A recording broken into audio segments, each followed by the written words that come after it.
This is Amanda at Rusty Fence Farm. Last week I told you that we were incubating eggs, and if the process worked and we were able to hatch them, I would do a detailed video.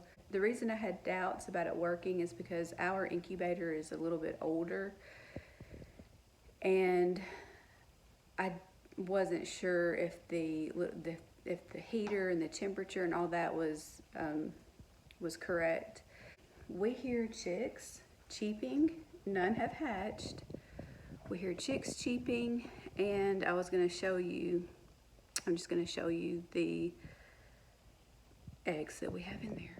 Here's our incubator. It's a little giant, and I really like this incubator. It's just older, and I think it's time for us to get a new one. I'm not sure if the gauge works on here, the temperature or the humidity gauge.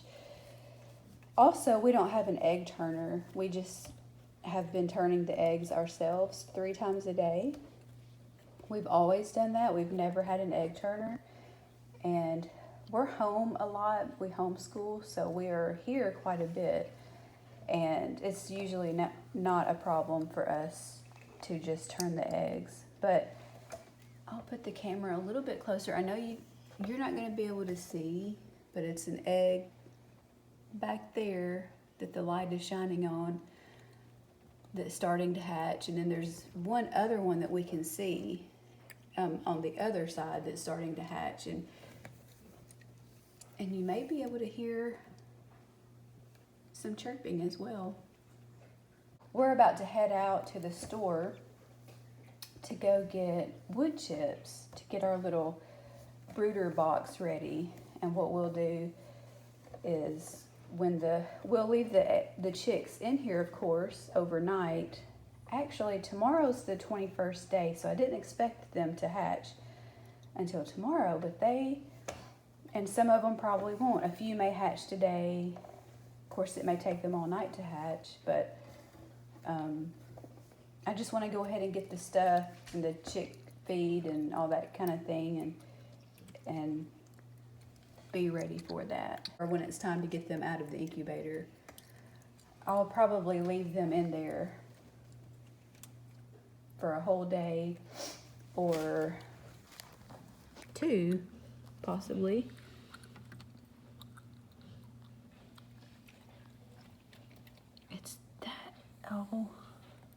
It's that one right there, and it just was rocking back and forth.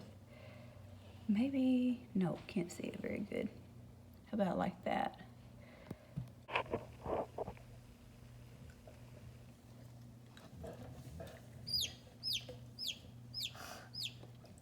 Okay, I hope you were able to hear that and see the egg move. That was just so neat.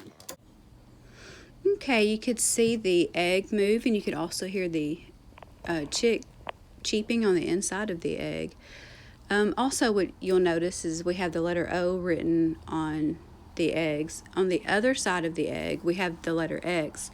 And that just helps us keep up with rotating the eggs since we don't have an automatic egg turner. So we're gonna head to town and get some supplies for the chicks.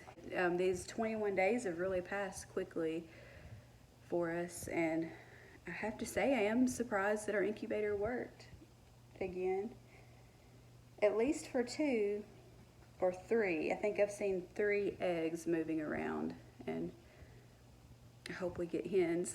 That's what I'm hoping for. Okay, this little guy actually hatched before we left, which is no problem because I'm gonna leave them in the incubator for at least 24 hours, maybe a little bit longer, so we still had plenty of time to get our stuff and get it set up.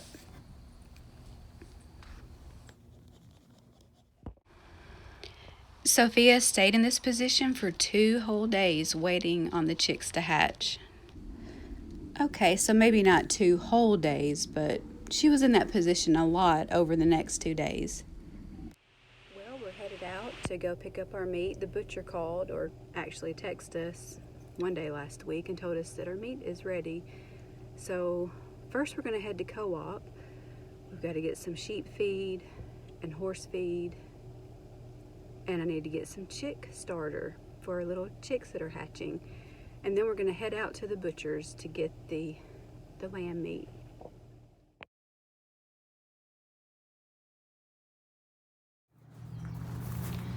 So while we were at Co-op, I went ahead and took a look at what plants they have. They have a lot of plants, and I'm sure they'll be getting a lot more in. I've actually started seeds at home for a few things. Some of them haven't grown very well because I don't have a greenhouse, and we're just doing it inside of our house. But I will probably be coming back to Co-op to buy plants for our garden.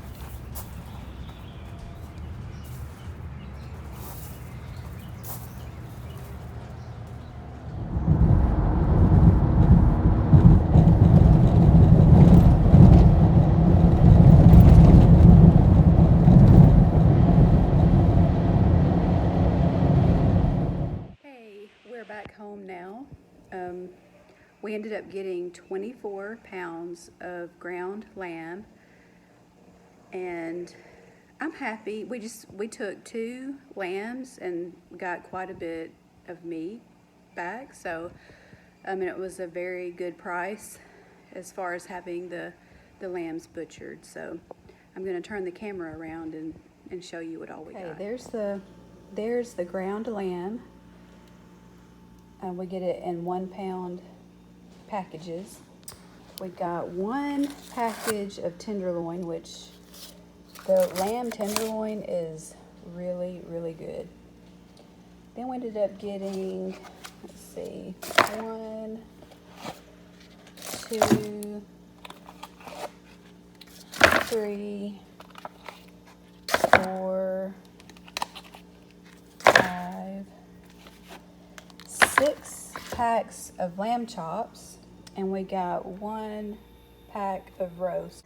So like I said, it's not enough meat to fill up our entire freezer by any means, but since we're raising the lambs anyway, and we could just sell all of them at auction, which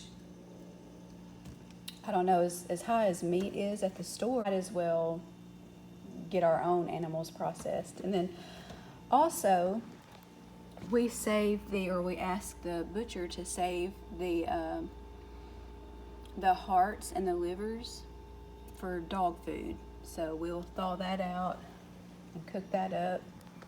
I'm not going to give it to them raw just because I don't feel like that's the best thing to do. I know a lot of people feed raw, and I don't have anything against that. It's just in our case, in our situation, I don't feel that that's the best thing to do. So anyway, pretty happy with the meat that we got. So after we took care of the lamb meat, that was on a Saturday, now it's time to get ready for my oldest son's birthday lunch that we're going to have the next day, which was on a Sunday. And he requested pork tenderloin, so we got this. I sliced it up pretty thinly, and that's just how we like it. And I trimmed most of the fat off, not all of it. You can have your grocery store cut it up for free or slice it up for free, but I just normally do it myself because I know how thin we like to have it. And after cutting it up, we put it in Dale's and let it sit for a couple of hours. And then my husband will grill it on Saturday night, and he did a great job, and it was fantastic. On Sunday morning, I got up, I put all the meat in a crock pot, put a little bit of water, turned it on low, and it was fantastic when we got home from church, and we had a good birthday lunch. Now let's get back to the chicks. By the end of that day, we had at least 4 chicks that hatched. And also, well, this is the following Monday now. My husband owns a landscaping business, and they had a job to do this Monday, and our dog was watching them. And we had this job that it's a job he had to meet a deadline on. It was landscaping at a really pretty place called the Painted Lady in Iuka, Mississippi. And they were having a wedding coming up the following weekend, so he had a deadline to meet.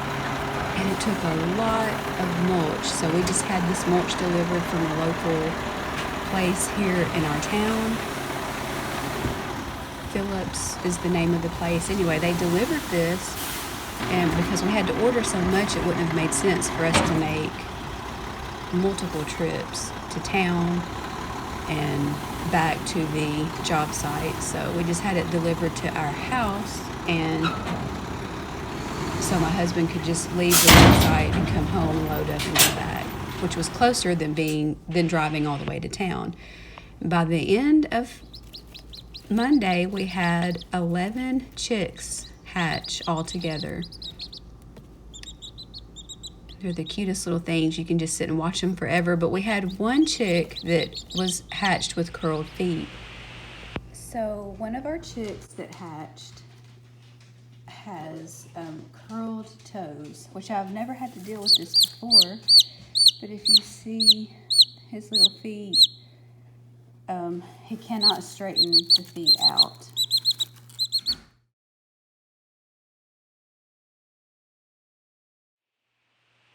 Okay, I'm going to try to get this on camera. This is the first time we've ever done this, so just hang on, be patient with me. So I'm not sure what to do with the little toe back here. This toe is fine, so I think I'm not going to include that on the splint. I'm just going to let it hang out like that, and later if I see that's not working, then we'll change that. Okay, we have the Band-Aid. So we've got the cardboard, his little foot on the cardboard, or her little foot on the cardboard, and then we're just going to wrap this Band-Aid around. And I've also got some vet wrap outside. If this doesn't seem to be holding it, I think I'm gonna have to redo that one. I can always use the vet wrap to go around the little boot. So let's redo that.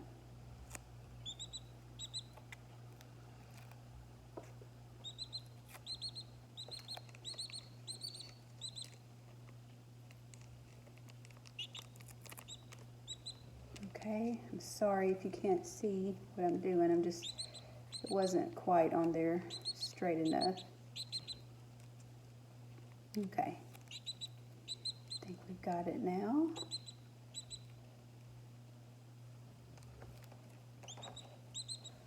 Okay, I think that looks pretty good. Now let's see if she's gonna have some trouble walking. But no more trouble than she had before, I tell you. So maybe in a couple of days, her little toes will be straight.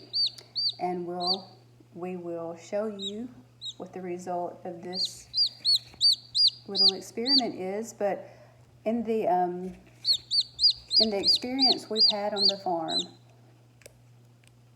death is a part of life, and I do understand that. But if we have an animal that shows a will to live, and if there is something we can do for the animal, then we don't mind trying and giving the animal a chance to make it. So, all right, Hope, tell everybody bye. Overnight, the chick actually got in the water. So I went ahead and changed out the little boots, and this time I actually included that back toe in the boots, but from what I can tell, it looks like the boots are working.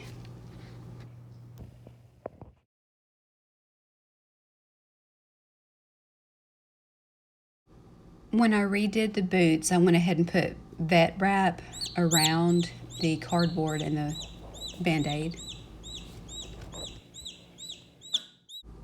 Okay, this is the following Wednesday, and we decided to go ahead and take her little boots off. So in this video, or this section of the video, you'll see me, I couldn't find where the little end of the vet wrap was, so I just used scissors and very, very gently cut a slit so I could go ahead and unwrap her little feet. She had quite a hard time walking in those little boots, and I'm sure that she is going to be super happy to have them off.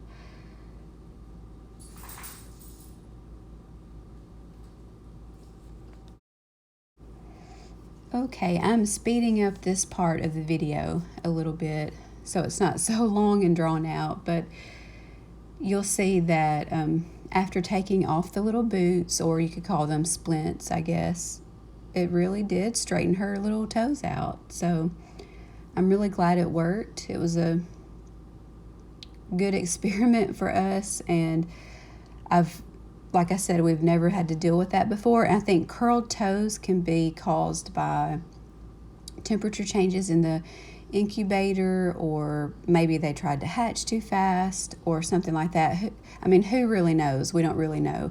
It's just something that happened. So, and I know on a big chicken farm or something, most likely you wouldn't take the time to do this, but we only had 11 chicks, so I thought it was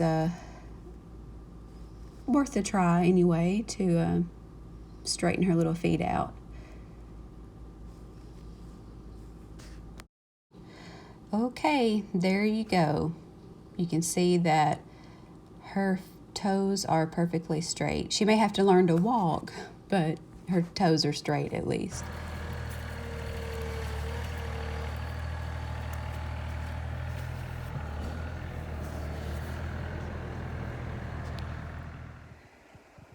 Hey, we are having a fellowship meal at church tomorrow, and one of the things that I'm going to make is taco casserole. I'm also going to do Mexican cornbread, which I'll work on that in just a minute.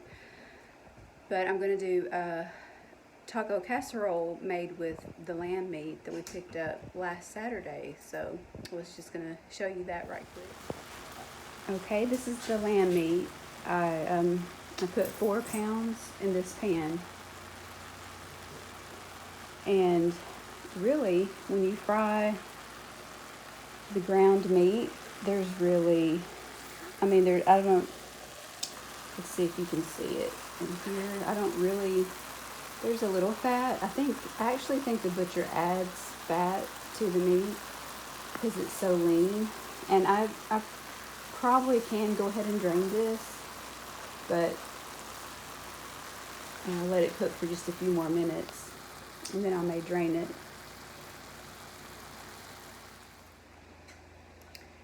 Alright, so this is how I usually drain meat. I just put it in a colander. And so actually, I'm not going to make the whole taco casserole tonight. I'm going to just basically make taco meat tonight. Then I'm just going to put it in the refrigerator. And then I'll finish making the taco casserole in the morning. That way it'll be fresh and a little bit warmer as well. So let me show you the pan after I got some of the meat out. See, it's really not, there's really not that much grease even in the pan. And I don't even know if you're interested in seeing that or not. I'm just showing you what we're doing on a Saturday night, really. I've kind of had a lot of errands to run today. I've actually been gone from my house since 10 o'clock this morning, maybe 10:30, and I didn't get back till about 5 today. So it's 7:30 now. And just now, I had to cook supper for us to eat, and then now I'm cooking this. So anyway, I'm going to go ahead and be getting the Mexican cornbread stuff ready. I just wanted to show you the pan after I got all the meat out, and I put it in this colander so that the meat, I put the colander on a plate, just let it drain like that. And then, but I just got the meat out and I have not wiped the pan or anything. There's just really not that much grease in there. And that's why I like ground lamb. It's a nice change from the beef that we get at the grocery store that has,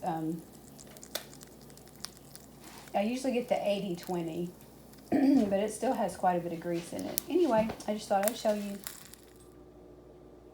Okay, we're working on our Mexican cornbread. So far I've got 1 heaping cup of cornmeal, 1 can of sweet corn. It calls for 2 jalapeno peppers, de-seeded and chopped up. Well, I had some in my freezer. I just grabbed a handful of pieces and chopped them up. It's probably more than 2, but it'll be fine. And also, let's see, 3 green onions chopped up and put in there. And then I also wanted to show you my the meat. It's been draining for about 10 minutes, and that's what came out. So I'm pretty happy with that. Okay, we're gonna do our cheese. Just a handful of cheese. Put that in. That was cheddar. This is the Mexican style blend. It says Monterey Jack, mild cheddar, queso, quesadilla, and Asadero cheeses. I don't know how to pronounce that, but I'll show you what it says there. Right there. Anyway, this is one of our favorite cheese mixes right here. It should be good on this cornbread, okay? And now mozzarella cheese.